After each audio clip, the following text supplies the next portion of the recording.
গত ৩ মাস বাংলাদেশের সবচাইতে আলোচিত যে বিষয় ছিল সেটি ছিল ডাকসু, চাকসু, জাকসু এবং রাকসু নির্বাচন। এবং বেশ ডামাডোল পিটিয়ে মোটামুটি এই বিশ্ববিদ্যালয়ে এই ছাত্র সংসদ নির্বাচনগুলো হলো এবং গোটা বাংলাদেশ আসলে এর দিকে তাকিয়েছিল। আমার তো মনে হচ্ছিল যেন বাংলাদেশের জাতীয় নির্বাচনই হচ্ছে। এখন আজকের এই আলোচনা আমি যে বিষয়টি নিয়ে করতে চাই সেটি হচ্ছে এই যে ছাত্র সংসদ যে নির্বাচনগুলো করা হলো, ছাত্ররা যেভাবে এটাতে ইনভলভ হলো, যেভাবে আমরা আসলে এটাকে দেখছি যে এটা একটা উৎসব মুখর পরিবেশ, নির্বাচন অনুষ্ঠিত হলো অনেক বছর পরে, গণতন্ত্রের আসল একটা চর্চা আমরা দেখতে পেলাম, যেখানে ছাত্ররা একদম উৎসব মুখর পরিবেশে ঢাকা বিশ্ববিদ্যালয়, জগন্নাথ কিংবা রাজশাহী বিশ্ববিদ্যালয়ে যে ভোট দিল, তারা যে গণতন্ত্রের যে আসলে অধিকার, গণতান্ত্রিক যে অধিকার, সেই অধিকার তারা প্রয়োগ করলো। আসলে এই গণতান্ত্রিক চর্চা কিংবা গণতন্ত্রের যে অধিকার প্রয়োগ করে লাভটা কার হলো? আসলে এটা কি রাষ্ট্রের লাভ হলো, ছাত্রদের লাভ হলো, নাকি কারো ক্ষতি হলো? আমরা এই বিষয়টা নিয়ে যদি একটু খুবই সাদা চোখে যদি একটু আমরা আলোচনা করি, তাহলে দেখবেন যে এক পক্ষ বলবে যে না, আসলে এটা আমাদের দরকার ছিল, কত বছর রাজশাহী ইউনিভার্সিটি কিংবা ঢাকা ইউনিভার্সিটিতে এই ছাত্র সংসদ নির্বাচন হয়নি, হতে দেওয়া হয়নি, বিভিন্ন রকম আলাপ আলোচনা থাকবে। কিন্তু বাস্তবে এই বিশ্ববিদ্যালয়গুলোতে কি আদৌ এই ধরনের চর্চার দরকার আছে?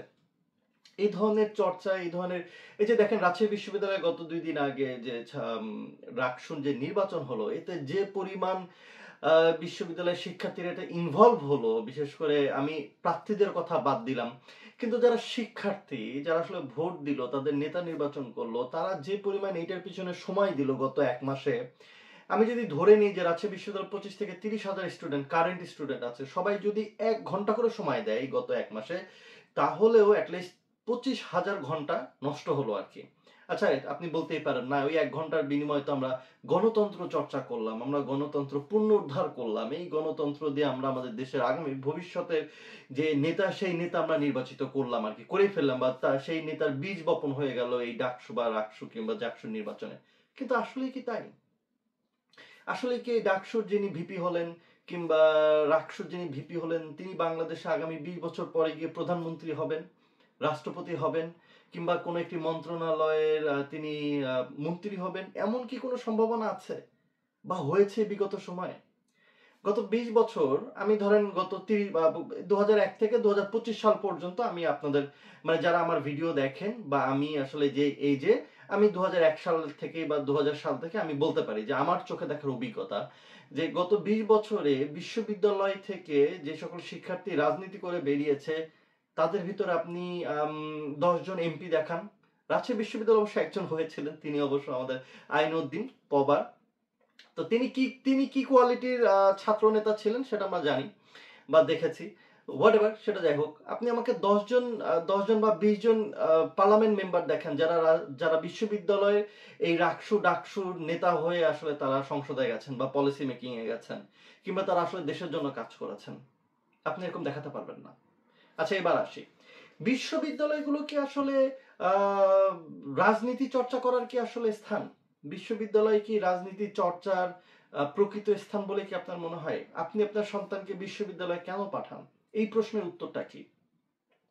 আপনি আপনার বিশ্ববিদ্যালয়ে আপনার সন্তানকে পাঠান, সে শিক্ষিত হবে, ভালো ভালো শিক্ষা নিয়ে তিনি বের হবেন, গবেষণা করবেন, এবং সেই সাথে তিনি কর্মজীবনে যাবেন, দেশের জন্য কাজ করবেন। কিন্তু আপনি কি আপনার সন্তানকে আসলে পাঠান কিসের জন্য? স্লোগান দেওয়ার জন্য? আপনি কি আপনার সন্তানকে বিশ্ববিদ্যালয়ে পাঠান গণতন্ত্র চর্চা করার জন্য? আপনি কি আপনার সন্তানকে বিশ্ববিদ্যালয়ে পাঠান অন্যের সন্তানকে হুমকি ধুমকি দেওয়া, কিংবা তার পকেট থেকে টাকা কেড়ে নেওয়া, কিংবা অন্যের সন্তানের সিট কেড়ে নিয়ে আরেকজনকে দিয়ে দেওয়া টাকার বিনিময়ে, এই করতে কি আপনি আপনার সন্তানকে বিশ্ববিদ্যালয়ে পাঠান? কিংবা আপনি কি আসলে এগুলোকে মনে করেন যে আসলে এগুলো দরকার আছে আমাদের বিশ্ববিদ্যালয়ে? আমরা একটু যদি অন্যান্য দেশের বিশ্ববিদ্যালয়ের দিকে যদি তাকাই, সেখানেও কিন্তু ধরেন আপনি ইউরোপের বিশ্ববিদ্যালয়ের কথা বলেন, এমনকি হার্ভার্ড বলেন, অক্সফোর্ড বলেন, সেখানেও কিন্তু স্টুডেন্ট কাউন্সিল আছে, সেখানেও কিন্তু ভোটাভুটি হয়, কিন্তু তারা আসলে কাদের জন্য কাজ করে? তারা কাজ করে তাদের বিশ্ববিদ্যালয়ে শিক্ষার্থীদের যে অধিকারগুলো পাওয়ার কথা, যে কোয়ালিটি এডুকেশন পাওয়ার কথা, সেগুলো কি তারা পাচ্ছে? তখন তারা বিশ্ববিদ্যালয়ের প্রশাসনের সাথে তারা নেগোসিয়েশন করে যে আমাদের এটা পাওয়ার কথা, আমাদের এটা দরকার, আমাদের ল্যাবের এই যন্ত্রপাতি দরকার, এই অ্যাক্সেস দরকার, আমাদের এনভায়রনমেন্ট আরো ভালো দরকার। তারা সেগুলো নেগোশিয়েট করে, তারা সেগুলোর জন্য বিতর্ক করে প্রশাসনের সাথে। তারা দ্বিমত থাকতেই পারে, 2-3টা দল মিলে তারা বিতর্ক করে বেস্ট পলিসিটা তারা বের করে নিয়ে আসে, দেন তারা বিশ্ববিদ্যালয় প্রশাসনের সাথে কথা বলে সেগুলোকে ইনশিওর করার জন্য। আমাদের বিশ্ববিদ্যালয়গুলোতে কি হয়? আমাদের বিশ্ববিদ্যালয়গুলোর আসলে যেভাবে ডাকসুর কথা আমি যদি বলি, ডাকসুর যে পুরো প্যানেল তারা এখন যেভাবে কাজ করছে, মনে হচ্ছে তাদের পড়ালেখাটা আসল কাজ না। বিশ্ববিদ্যালয়ের ডাকসুর যে প্যানেল যারা এখন জয়যুক্ত আছেন, তাদের আসলে উদ্দেশ্য, মূল অবজেক্টিভ তাদের পড়ালেখা না। তাদের মূল অবজেক্টিভ বিশ্ববিদ্যালয়ে কোথায় খাবারের মান ঠিক নাই, কোথায় শ্যাটেল বাস পাচ্ছে না, কোথায় ফ্যান নেই, চাইনিজ কোম্পানির সাথে যোগাযোগ করে তাদের জন্য আবাসন ব্যবস্থা করতে হবে। এটা হচ্ছে তাদের এখন মূল অবজেক্টিভ আগামী 1 বছরের। এই যে ডাকসুতে যারা এখন নির্বাচিত হলেন, আজকে দেখলাম তারা আবার পয় পরিষ্কার করছেন না একদম ক্যাম্পাস। হ্যাঁ, নিজেদের ক্যাম্পাস ময়লা হলে পরিষ্কার করবে না, সেটা নিয়ে আমার কোনো কথা নেই, গুড প্র্যাকটিস। কিন্তু এগুলো কি আপনাদের কাজ? গত 1 মাস 1.5 মাস রাজশাহী বিশ্ববিদ্যালয়ে ক্লাস হয়েছে কিনা আমার আসলে জানা নেই, হয়েছে হয়তো বা, কিন্তু আলটিমেটলি কেউ কি পড়ালেখা করেছেন? মনে হলো আজকে উৎসব, মানে আমরা যেরকম বিভিন্ন ধর্মীয় উৎসব, ধরেন কোরবানি ঈদ, রোজার ঈদ কিংবা পূজা, এই যে মনে হচ্ছে যেন উৎসব, পড়ালেখার দরকার নেই। গত 1-1.5 মাস সেটাই দেখলাম আসলে, এবং প্রত্যেক এই গত 3 মাসে যতগুলো বিশ্ববিদ্যালয়ে এইসব নির্বাচন হচ্ছে, কোথাও পড়ালেখার কোনো দরকার আছে বলে আমার তো মনে হয় না। এবং শুধু তাই না, বিশ্ববিদ্যালয়গুলোতে শিক্ষকদেরও যেন একটা বেশ ভালো একটা ইনভলভমেন্ট দেখছি না। শিক্ষকরাও এইটাকে তারা খুব সাপোর্ট করছেন, যেন আসলে গণতন্ত্রের দরকার আছে। এবং এই যে বিশ্ববিদ্যালয়গুলোতে ছাত্র রাজনীতিকে ইনশিওর করার জন্য, গণতন্ত্রের চর্চা করার জন্য তাদেরও যে ভূমিকা, তারাও দেখি এগুলোতে বেশ বেশ লেজের উপরে পাকিয়ে ফেলছেন একেবারে। হ্যাঁ, কিন্তু তাদের কি দায়িত্ব ছিল যে বিশ্ববিদ্যালয়ের শিক্ষার্থীদের গণতন্ত্র চর্চার জন্য ইনশিওর করতে হবে? আপনি দেখেন বিশ্ববিদ্যালয়ের যারা শিক্ষক, যারা ভিসি, তারা অন্যান্য বিশ্ববিদ্যালয়, বড় বড় বিশ্ববিদ্যালয় থেকে পড়ালেখা করছে, তারা কিন্তু ওগুলো জানে, কিন্তু বাংলাদেশে এসে তারা আবার সেই ছাত্র রাজনীতি, কারণ এখানে তাদের ফায়দা আছে, কারণ এখানে তাদের লাভ আছে। এই ছাত্রদেরকে ব্যবহার করে কেউ ভিসি হয়, কেউ ডিন হয়, কেউ চেয়ারম্যান হয়, কারণ তাকেও তো আসলে এখানে একটা ক্ষমতা প্রদর্শন করতে হয়, একটা ক্ষমতার বলয় তৈরি করতে হয় আসলে। এবার আসি যে আসলে আমাদের রাজনৈতিক নেতাদের কি অবস্থা, তারা কেন বিশ্ববিদ্যালয়ের হচ্ছে বিশ্ববিদ্যালয়গুলোতে ছাত্র রাজনীতি চায় আসলে, কিন্তু তাদের তাদের ব্যক্তিগত আসলে শিক্ষা জীবন যদি আমরা একটু চিন্তা করি, আমি কয়েকজনের নাম বলতে পারি, আমি এগুলো পড়ালেখা করে এসে দিচ্ছি। তখন আন্দালিব রহমান পার্থকে আমরা সবাই চিনি, খুবই চমৎকার কথা বলেন, কিন্তু তিনি সেন্ট জোসেফে প্রথমে পড়ালেখা করেছেন, তারপরে ঢাকা কলেজে পড়ালেখা করেছেন, তারপরে তিনি বার অ্যাট ল করার জন্য তিনি লন্ডনে চলে গেছেন। তারপরে আমরা ডক্টর দীপুমনির কথা বলতে পারি, আওয়ামী লীগের নেত্রী, তিনিও কিন্তু পড়ালেখা করেছেন দেশের বাইরে। ডক্টর আব্দুল মোমেনের কথা বলতে পারি, মোমেন, তিনিও তার লেখাপড়া করেছেন দেশের বাইরে। আমরা মির্জা আব্বাস, তিনিও দেশের বাইরে লেখাপড়া করেছেন, বাংলাদেশি ইউনিভার্সিটিতে কিন্তু ইনারা পড়েননি। শেখ ফজলে শামস পরশ, ছাত্রলীগের যুবলীগের হচ্ছে যিনি প্রেসিডেন্ট ছিলেন, তিনিও কিন্তু দেশের বাইরে থেকে পড়ালেখা করে আসেন। বাংলাদেশের ভবিষ্যৎ প্রধানমন্ত্রী যাকে বলি আমরা, তারেক রহমান, মানে এটি তো কনফার্ম, তিনি নিজেও পড়ালেখা করেছেন বিদেশের মাটিতে, ইউকেতে পড়ালেখা করেছেন। আর একজন আমাদের রাজপুত্র ছিলেন, উনি ওই যে 5,500 বিজ্ঞানী নাকি, যিনি নাম ভুলে গেলাম, ও তারেক, সরি, ওনার নাম তারেক রহমান না, ওনার নাম হচ্ছে জয় জয় জয়। তো এই যে প্রধানমন্ত্রী শেখ হাসিনা, সাবেক প্রধানমন্ত্রী শেখ হাসিনার পুত্র জয়, তিনিও দেশের বাইরে পড়ালেখা করেছেন, সেই ইউনিভার্সিটি তারা এনভায়রনমেন্ট জানেন। কিন্তু জেনে আসার পরে তারা কিন্তু কেউ আর মাঠে ময়দানে নামে না, কিন্তু তারা করে কি, তারা বিশ্ববিদ্যালয়ের শিক্ষার্থীদেরকে রাজনীতি করায়। না, রাজনীতি করতে হবে, রাজনীতি না করলে নেতা তৈরি হবে না। তোমরা রাজনীতি করবে, তোমরা রাজপথে নামবে, রাজপথে রক্ত দিবে, আমরা গিয়ে ক্ষমতায় বসবো। দেখেন কত ভণ্ডামি, এই শিক্ষিত মানুষগুলো কতটা ভণ্ড, কতটা প্রতারক, কতটা প্রতারক। আপনি দেখেন যে গত এই বেশি না, আমরা 2000 সালের পর থেকে কথা চিন্তা করি না কেন, যতগুলো আন্দোলন হয়েছে, আপনি সেই 111-এর সময়কার কথা বলেন, লগি বৈঠার সময়কার কথা বলেন, আপনি এই নিরাপদ সড়কের কথা বলেন, রিসেন্টলি যে 2024 সালে যে শিক্ষার্থীগুলো যে মারা গেল, আপনি তো বলছেন গণতন্ত্র পুনরুদ্ধার করলেন, কিন্তু এই যে 1400 শিক্ষার্থী, 1400-এর ভিতরে আমি ধরেই নিচ্ছি 1000 শিক্ষার্থী আছে, এই 1000 শিক্ষার্থী যারা ম্যাক্সিমাম পাবলিক বিশ্ববিদ্যালয়ে পড়ালেখা করেছে বা প্রাইভেটে পড়েছে, তো যারা পাবলিক বিশ্ববিদ্যালয়ে পড়ালেখা করে এরা প্রত্যেকেই ম্যাক্সিমাম হচ্ছে হতদরিদ্র কিংবা মধ্যবিত্ত পরিবারের সন্তান, এবং তাদের বাবা মা খুবই আশা ভরসা স্বপ্ন নিয়ে তাদেরকে বিশ্ববিদ্যালয়ে পাঠিয়েছে। পাবলিক বিশ্ববিদ্যালয়ে তো ভাই যেন তেন আমার মতন শিক্ষার্থীরা তো পড়ে না, তাই না? তো যারা খুবই মেধাবী, খুবই প্রতিযোগিতা করে সেই বিশ্ববিদ্যালয়গুলোতে ভর্তি হয়েছে, আপনি রাজশাহী বিশ্ববিদ্যালয়ের কথা বলেন, ঢাকা, চট্টগ্রাম, খুলনা, প্রত্যেকটা বিশ্ববিদ্যালয় প্রত্যেকেই মেধাবী। আপনি তাদেরকে রাজনীতির কথা বলে আপনি রাস্তায় নামাচ্ছেন, তাদেরকে গুলি করে মারছে সরকারি বাহিনী। আমরা আবরার ফাহাদের কথা বলি, বুয়েটে কি মানে 4টিখানি ছেলেমেয়েরা পড়ালেখা করে? সবাই একদম জুয়েল, প্রত্যেকটা ছেলে মেয়ে। আপনি ছাত্র রাজনীতির কথা বলছেন, আপনি নিজেদের নিজেদের কি বলে যে প্রভাব বিস্তার কথা বলছেন, নিজেদের শক্তি প্রদর্শন করার জন্য আপনি বুয়েটের মতন জায়গাতে আপনি ছাত্র রাজনীতিকে অ্যালাউ করছেন। করে কি করলেন? আপনার দলের লোকজনকে দিয়ে আপনি আবরার ফাহাদকে মেরে ফেললেন। শুধু আবরার ফাহাদ মরে গিয়ে তো আর সে বেঁচে গেছে, কিন্তু 17-25টা বুয়েটের স্টুডেন্ট, যারা কারো ফাঁসির দণ্ড হয়েছে, কারো যাবজ্জীবন হয়েছে, তো এই সবকিছু মিলে 30-25টা, এক আবরার ফাহাদ সাথে 25 জন, 26টা ছেলে মেয়ে বুয়েটের, চিন্তা করা যায়? শুধুমাত্র আপনাদের এই যে নেতারা যারা আছেন বাংলাদেশের রাজনীতির টপ লেভেলের, প্রত্যেকের ভণ্ডামি প্রতারণার ফল হচ্ছে এই মানুষগুলো মারা গেছে। গত জুলাই আগস্টে যে 1400 মানুষ মারা গেছে বা 25,000 মানুষ যে অঙ্গহানি হয়েছে, এটা আপনাদের জন্য। আপনি দেখেন যে বাংলাদেশে যারা রাজনীতি করে, বিশেষ করে মানে ইউনিভার্সিটিতে রাজনীতি হয়, ইউনিভার্সিটিতে রাজনীতি করে লাভটা কি হচ্ছে ভাই? পড়ালেখার পরিবেশ নষ্ট হচ্ছে, বিশ্ববিদ্যালয়ের শিক্ষকরা তারা রাজনীতিতে জড়িয়ে যাচ্ছেন, তারা রাজনীতিতে জড়িয়ে গিয়ে তারা দলবাজি করছেন, শিক্ষার্থীদের হচ্ছে সুযোগ সুবিধা দিচ্ছেন অন্যায়ভাবে। যেখানে তাদের ল্যাবে থাকার কথা, যেখানে তাদের বিভিন্ন কোর্স ওয়ার্ক নিয়ে থাকার কথা, যেখানে তাদের আর্টিকেল পাবলিশ করার কথা, সেখানে তারা রাজনীতি করে বেড়াচ্ছেন, সেখানে তারা দলবাজি করে বেড়াচ্ছেন, সেখানে তারা প্ল্যানিং করছেন, মিটিং করছেন কিভাবে সামনে আমাদের দলের শিক্ষার্থীদেরকে বা টিচার করা যায়, এগুলো নিয়ে আপনার ব্যস্ত। রাজশাহী বিশ্ববিদ্যালয়ে কয়টা আর্টিকেল প্রতি মাসে বের হয় বলেন জার্নালে? ঢাকা বিশ্ববিদ্যালয়ের অবস্থান কোথায়? বুয়েটের অবস্থান গোটা বিশ্বে কোথায়? বাংলাদেশের নেতারা যে এত বড় বড় কথা বলেন, আমরা সিঙ্গাপুর পার করে ফেলেছি, আমরা আমেরিকাকে পার করে ফেলেছি, বিশ্ববিদ্যালয়গুলোর এই অবস্থা কেন? এটা খুবই সূক্ষ্ম একটা পরিকল্পনা, যাদেরই পরিকল্পনা বলেন। কারণ নেতারা বিদেশ থেকে পড়ালেখা করে সেই জায়গাটা ধরবে।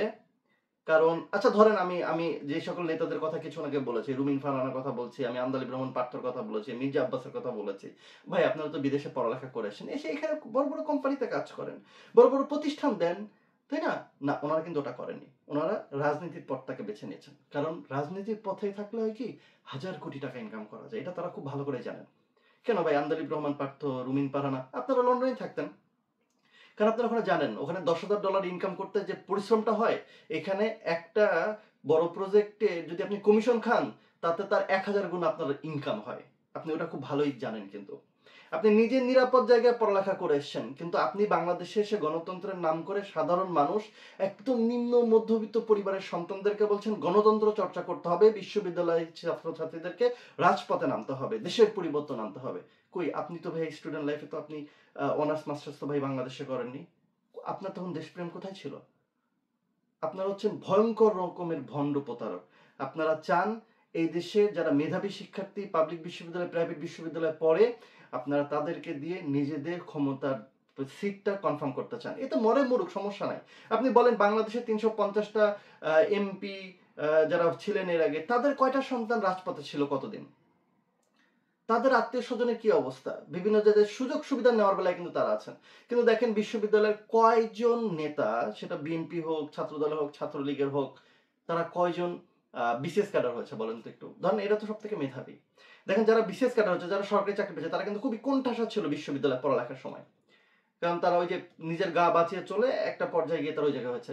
কই ভাই, আপনাদের ছাত্রলীগের নেতারা যদি এতই মেধাবী হয়, তাহলে তো আপনাদের ওই যে ঢাকা বিশ্ববিদ্যালয়ে যে সকল লেখক ভট্টাচার্য, তারপরে সাদ্দামের আগে ছিল আরো বেশ কয়েকজন, নুরুর সময় যে হারলো, এরা সবগুলোই তো বিসিএস ক্যাডার হয়ে যেত, তাই না? আপনারা তো নেতৃত্ব দিবেন, তাই না? তো সবগুলোই তো বিসিএস ক্যাডার হয়ে যেতেন, সবগুলোই তো সরকারি চাকরি পেতেন। কিন্তু বাস্তবে কি তাই হয়? প্রত্যেকটা বিশ্ববিদ্যালয়ে দেখবেন একজন দুইজন ওই যে ভিপিটিপি যারা মানে নেতৃস্থানীয় প্রথম টপ, তাদেরকে, যেমন ঢাকা রাজশাহী বিশ্ববিদ্যালয়ে এর আগে ওই যে আমাদের মানে এই এই আওয়ামী লীগ সরকারের শেষে যিনি ভিসি ছিলেন দুইবার, সোভান, তো সোভান যেদিন যায় তার আগের দিন রাতে বা ওই দিন রাতে তিনি ছাত্রলীগের বেশ কয়েকজনকে নিয়োগ দিয়ে বলেছিলেন যে আমি আসলে মানবিক কারণে ছাত্রলীগের ছেলে মেয়েদেরকে আসলে আমি নিয়োগ দিয়ে গেছি। তো আপনি আপনার সন্তানকে এই বিশ্ববিদ্যালয়গুলোতে কেন পাঠান? রক কাটার জন্য? রক কাটার জন্য? আপনি অঙ্গহানি করার জন্য? মনে আছে রাজশাহী বিশ্ববিদ্যালয়ে ওই যে একটা ছেলেকে ছাত্রলীগের পোলাপান এক কোপে খুব মানে পায়ের গোড়ালি থেকে নামিয়ে দিল। তো প্রশ্ন হচ্ছে, যেই ছেলেটার গোড়ালি থেকে নামিয়ে দিল এক কোপে, তার সন্তান মানে সেই ব্যক্তির সন্তানের তো এই ক্ষতিটা করলো, আর যে কোপালো নিজের হেডাম দেখানোর জন্য, নেতা হওয়ার জন্য, তারও বাবা মা আছে। তাহলে তার বাবা মা, আপনি কি আপনার সন্তানকে রাজশাহী বিশ্ববিদ্যালয়ে পাঠিয়েছিলেন কি কসাই হওয়ার জন্য, যেন অন্যের পা কাটার জন্য? কিংবা যারা এই ধরনের খুন খারাপি করে তাদের বাবা মারা কি আসলে এগুলো করার জন্য বিশ্ববিদ্যালয়ে পাঠান? বাংলাদেশের যে কটা ছাত্র রাজনীতির দলগুলো আছে তার ভিতরে শিবির মোটামুটি ভাবে তারা মেধাভিত্তিক আসলে চর্চা করে, মেধার ভিত্তিতে, এবং পরবর্তীতে যেন তারা আসলে দাঁড়াতে পারে, এটা একটা পজিটিভ দিক। কিন্তু তারপরেও আমার কাছে মনে হয় বিশ্ববিদ্যালয় যদি আপনি মেধাভিত্তিকই যদি ছাত্র রাজনীতি করতে চান, তাহলে শিবিরের উচিত শিবির নামে 2টা বিশ্ববিদ্যালয় করা, যেখানে শুধু শিবিরের সমমনা শিক্ষার্থীরা গিয়ে গবেষণা করবে, পড়ালেখা করবে, তাদের আইডিওলজি নিয়ে তারা থাকবে। কিন্তু ইন জেনারেল কোনো বিশ্ববিদ্যালয়ে কোনো শিক্ষা প্রতিষ্ঠানে ছাত্র রাজনীতি থাকা উচিত না। কারণ বাংলাদেশের নেতারা সেই কোয়ালিটি, নিজেরা বিদেশ থেকে পড়ে আসবে, এসে অন্যের সন্তানদেরকে চাকরের মতন খাটাবে। আর দিন শেষে তো একটা কথা প্রচলিত আছেই যে আসলে আমরা বাঙালি সারা জীবন দাস হয়ে থাকতে পছন্দ করি। আমিও যেমন দাস ছিলাম, আমার সন্তানরাও দাস হবে। আর এখানকার যারা কর্তা ব্যক্তি, তারা যেমন আমাদের উপরে ছুরি ঘোরাবে, এবং তাদের সন্তানরা বিদেশে পড়ালেখা করবে, তারা যখন ফেরত আসবে তখন তারাও এসে আমাদের উপরে ছুরি ঘোরাবে আসলে। হ্যাঁ, আমাদের নেতারা চায় না আমাদের সন্তানরা বড় হোক, আমাদের নেতারা চায় না আমরা মেধাবী হই, আমাদের নেতারা চায় না আমরা ভালো কিছু করে দেশের জন্য কাজ করি। তারা চায় তোরা বিশ্ববিদ্যালয়ে পড়বি, রাজনীতির নাম করে মারামারি খুনাখুনি করবি, জেলে যাবি, কিচ্ছু যায় আসে না, কিন্তু যখন আমার আন্দোলন জমাতে হবে তখন বিশ্ববিদ্যালয়গুলোকে আমি আমার নিয়ন্ত্রণে রাখবো, সরকার পতন করব, আমি গিয়ে ক্ষমতায় বসবো, আর মাঝখান থেকে আপনার মতন গরিব অসহায় পরিবারের মেধাবী সন্তানটি রাস্তায় গিয়ে গুলি খেয়ে মরবে। কিন্তু এই কথাগুলো বলার কেউ নেই কিংবা দেখার কেউ নেই। তবে পরিবর্তন আসবে, কিন্তু এই পরিবর্তন আসতে হয়তো বা কত বছর পরিবর্তন মানে আমাদেরকে ওয়েট করতে হবে, সেটা আল্লাহই জানে আসলে। তারপর আশায় বুক বাঁধতে তো কোনো বাধা নাই। তবে এই জিনিসগুলো নিয়ে কথা বলা উচিত। ছাত্র রাজনীতি, আপনি যাই বলেন, বাংলাদেশের মতো নিম্ন মধ্যম আয়ের দেশের জন্য কোনো অবস্থাতেই ছাত্র রাজনীতি কোনো যুক্তিযুক্ত কারণ হতে পারে না। ছাত্ররা ছাত্রদের মতন পড়ালেখা করবে, গবেষণা করবে, দেশের বাইরে গিয়ে পড়ালেখা করে আসবে, যখন নিজেকে কোয়ালিটিফুল মনে করবে, নিজে যখন একটি সম্পদে পরিণত হবে, তখন তারা দেশে আসুক। দেশে এসে তারা তখন হাল ধরুক, তারা তখন রাজনীতি করুক কিংবা প্রতিষ্ঠানে কাজ করুক, যেখানে যাক, তখন তো তাদের একটা মেধা থাকবে, তখন তাদের একটা কোয়ালিটি থাকবে। আর আপনি এই ছাত্র রাজনীতি করে বিশ্ববিদ্যালয়গুলো থেকে যা বের করছেন, শেষ হলে তো 2 টাকার একটা ফটোকপি, একটা সার্টিফিকেট ধরাই দিবেন, কিন্তু ভাই মাথায় তো কিছু থাকবে না, অযোগ্য সব বের হচ্ছে। যত দিন যাচ্ছে, গত 15 বছরে তো ওই যে যা পড়ালেখা করাইছেন আপনারা, যে রেজাল্ট দিচ্ছেন, গত এসএসসির মানে যারা এবার ইন্টার পাস করেছে বা যারা ফেল করেছে, তারা সবাই কিন্তু ম্যাক্সিমাম, যারা ফেল করেছে তাদের ভিতরে অনেক স্টুডেন্ট এসএসসিতে A+ পেয়েছিল। তারা ফেল করলো কিভাবে ভাই? কি এমন কারিশমা ফেল করলো? তার মানে পুরো শিক্ষা ব্যবস্থাকে ধ্বংস করে দিচ্ছেন আপনারা, রাজনৈতিক নেতারা, রাষ্ট্রীয়ভাবে, যেন ভবিষ্যতে বাংলাদেশ একটি মেধাশূন্য হয়ে যায়। শুধুমাত্র গুটি কয়েক ওই নেতা, গুটি কয়েক মন্ত্রী মিনিস্টারের সন্তানরাই দেশের বাইরে গিয়ে পড়ালেখা করবে, তারা এসে এখানে হাল ধরবে, আর যেভাবে যতভাবে পারে টাকা পয়সা লুট করে তারা দেশের বাইরে গিয়ে আরাম আয়েশে দিন যাপন করবে। কিন্তু এই পরিবর্তন একদিন আসবেই, আসতেই হবে। পৃথিবী আবার মানে পৃথিবী আবার নতুন করে, আমাদের এই প্রজন্মরা নতুন করে বাঁচতে শিখবে, এবং সুন্দর যেখানে থাকবে নিরাপদ, সুশৃঙ্খল এবং পড়ালেখার পরিবেশ বিশ্ববিদ্যালয়গুলোতে।